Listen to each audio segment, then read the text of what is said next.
Goeiedag vriende, vandag luister ons na 2 Korintiërs 8 verse 1 tot 7. Maar voordat ons na hierdie gedeelte luister, gee ons eers bietjie agtergrond. In 2 Korintiërs 8 en 9 skryf Paulus oor geld. Die Christene in Jerusalem het baie swaar gekry en daarom het Paulus oral waar hy gereis het vir hulle fondse ingesamel. Hierdie insameling het oor 'n lang tydperk plaasgevind.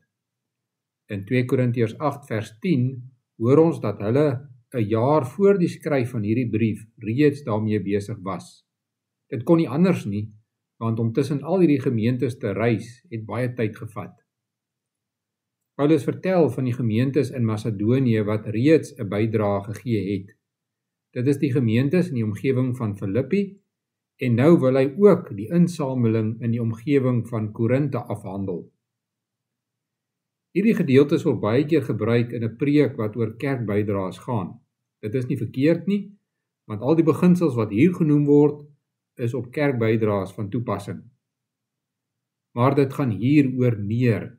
Dit gaan oor vrygewigheid. Dit gaan oor die gesindheid en manier waarop Christene die kerk en ander mense help deur te gee. Ons moet ook onthou dat Paulus hier nog steeds besig is om die evangelie te verkondig. Ons kan nie die evangelie skei van praktiese dinge soos vrygewigheid nie. Dit wat ons glo en die manier waarop ons die Here ken, bepaal hoe ons optree. Dit bepaal dus ook ons vrygewigheid.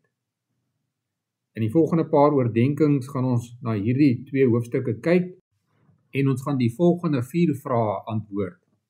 Hoe lyk vrygewigheid? Hoekom moet ons vrygewig wees? Hoe moet ons vrygewigheid prakties toepas?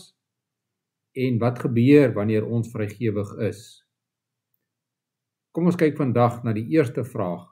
Hoe lyk vrygewigheid? Daarvoor lees ons 2 Korintiërs 8 verse 1 tot 7. Broers, ons wil hê julle moet weet van die genade wat die gemeentes in Macedonië van God ontvang het. Al was hulle swaar beproef deur verdrukking, hulle blydskap was oorvloedig. En al was hulle baie arm, hulle was ryk in hulle oorvloedige vrygewigheid. Ek verseker julle, hulle het na vermoë, ja, bo vermoë bygedra. Uit eie beweging het hulle by ons daarop aangedring om te mag deel in die liefdeswerk van hulpverlening aan die gelowiges in Judea. Dit was meer as wat ons verwag het, want eers het hulle self aan die Here gegee en toe aan ons. Dit is soos God dit wil.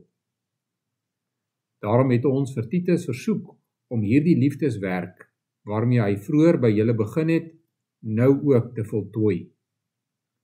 Aangesien julle alles in oorvloed het, geloof, die gawe om julle woord te doen, kennis van God, onbeperkte ywer en ons liefde vir julle, wees dan ook in hierdie liefdeswerk oorvloedig.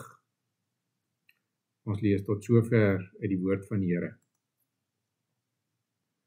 Paulus gebruik die Macedoniërs as voorbeeld van hoe om vrygewig te wees. Nie omdat hy die gelowiges teen mekaar wil afspeel nie, maar omdat gelowiges van mekaar kan leer.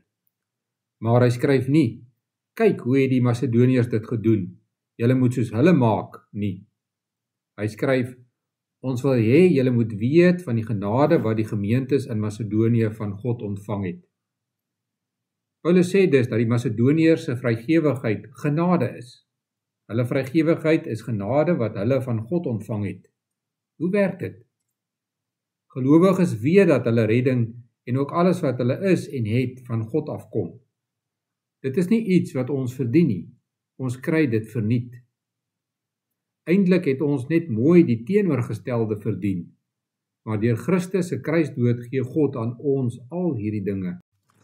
Omdat ons weet dat alles wat ons het genade is ons ook genadig teenoor ander. Ons deel dus ook uit sonder dat ander dit verdien. Ons kan ook net vrygewig wees omdat Christus ons genadig is. Sonder sy genade sal die sonde in ons oorneem en ons sal selfsugtig wees. Die selfsug sal dan keer dat ons vrygewig is. Ons hoor ook dat vrygewigheid is wanneer jy met blydskap gee. In vers 2 hoor ons dat die Macedoniërs gegee het terwyl hulle in moeilike omstandighede was, maar dat hulle blydskap oorvloedig was. 'n Mens is nie vrygewig wanneer jy met 'n lang gesig uitdeel nie. Vrygewigheid gaan gepaard met vreugde. Dit gee vreugde aan die wat ontvang, maar dit moet ook vreugde gee aan die wat uitdeel. Al is vrygewigheid iets wat vreugde verskaf, vra dit ook opoffering. Hierdie mense het 'n bydrae gelewer aan ander gelowiges wat swaar kry, terwyl hulle self ook swaar gekry het. Dit laat 'n mens ook dink aan die weduwee wat 'n paar munte in die offergawekus gegooi het. Jesus sê dat sy meer gegee het as al die rykes, want sy het werklik 'n opoffering gemaak en uit haar gebrek gegee. Laastens is ware vrygewigheid vrywillig. Die weduwee het al haar geld gegee omdat sy dit graag wou doen. Net so hoor ons ook dat die gelowiges in Macedonië uit eie beweging deelgeneem het aan die liefdeswerk. As jy gee om gesien te word, of om te kompenteer met iemand anders, of omdat ander gelowiges jou dwing, is dit nie meer vrygewigheid nie. Vrygewigheid is 'n belangrike eienskap van 'n Christen. Dit is een van die dinge wat gelowiges anders laat lyk as ongelowiges. Maak dus die opoffering, gee vrywillig en met blydskap. En onthou, dit is deur God se genade dat jy kan en wil vrygewig wees. In die volgende oordeenkings gaan ons na die ander 3 vrae kyk. Hoekom moet ons vrygewig wees? Hoe moet ons vrygewigheid prakties toepas? En wat gebeur wanneer ons vrygewig is? Kom ons bid saam. Here ons God, ons wil U vandag loof vir U getrouheid, genade en krag. U doen wat U beloof het.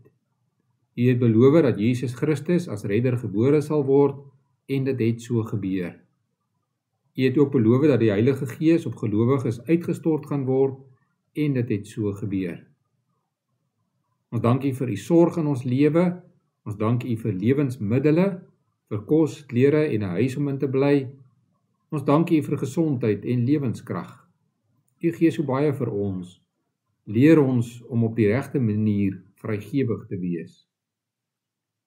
Ons doen voorbidding vir ons polisie. Ons vra dat U hulle werk sal seën om wet en orde in ons land te handhaaf. Ons vra dat U hulle sal lei om reg en geregtigheid te laat geskied en dat U vir hulle wysheid sal gee in die besluite wat hulle neem. Ons bid ook vir ons howe en die werk wat hulle doen. Ons vra dat U ook vir al ons regslui sal seën in die werk wat hulle doen. Ons bid al die dinge in die naam van Jesus Christus, ons verlosser. Amen.